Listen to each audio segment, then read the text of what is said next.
High রে আল্লাহ গো, তোমার ঠোঁটগুলো অনেক সুন্দর লাগছে আজ। কবে আবার সুন্দর লাগে নাই? কি? এমডি কুদ্দুস মিয়া, ধন্যবাদ। তুমি তো ওয়াজ করো লাইভে। বেলাল ভাই বলেন, আমি বলে লাইভে ওয়াজ করি? চিন্তা করছেন কি ওয়াজ করছি?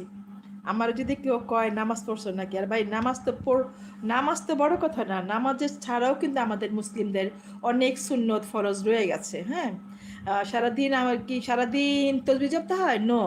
আমি বিসমিল্লাহ বলে খেলে সেটা একটা সোয়াব, বিসমিল্লাহ বলে আমি ঘর থেকে বের হবো সেটা একটা সোয়াব, বিসমিল্লাহ বলে একটা কাজ শুরু করবো সেটা একটা সোয়াব, ওয়াশরুমে ঢুকতে গেলে আমি ওয়াশরুমে ঢুকার যে দোয়াটা, হ্যাঁ ওইটা পড়বো, বের হয়ে গেলে একটা দোয়া আছে সেটা পড়বো, এগুলো তো সোয়াব।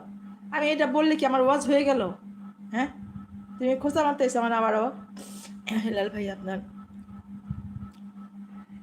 আপনি আসছেন ভাই, এই যে কি বলে কুদ্দুস মিয়া, আমি একটা মেয়ে মানুষ, আমি পরিপাটি হয়ে আসতেই পারি লাইভে। আপনি ছেলে মানুষ, আপনি তো বাড়ির লিপস্টিক দিয়ে যেতে পারবেন না, কিন্তু আপনি আপনার পোশাকটা পরবেন। আমি যদি বলি আপনি পোশাকটা পরেন না, শর্ট পোশাকে যান, আপনি যেতে পারবেন না। হ্যাঁ, যে না আমার লজ্জা আছে, আমি তো সব কিছু ঢেকেই আসছি। আমি লিপস্টিক দিলে কি আমার অন্যায় হয়ে গেল?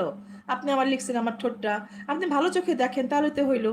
সুন্দর চোখে দেখেন, বোনের চোখে দেখেন, আপনি আমাকে বোনের চোখে দেখেন। আমি তো গুছায়া পরিপাটি হয়ে আসবোই লাইভে, প্রতিটা মেয়েই আসে লাইভের মধ্যে পরিপাটি হইয়া, বুঝছেন? আবার খোঁচাটা মারলেন কালকে।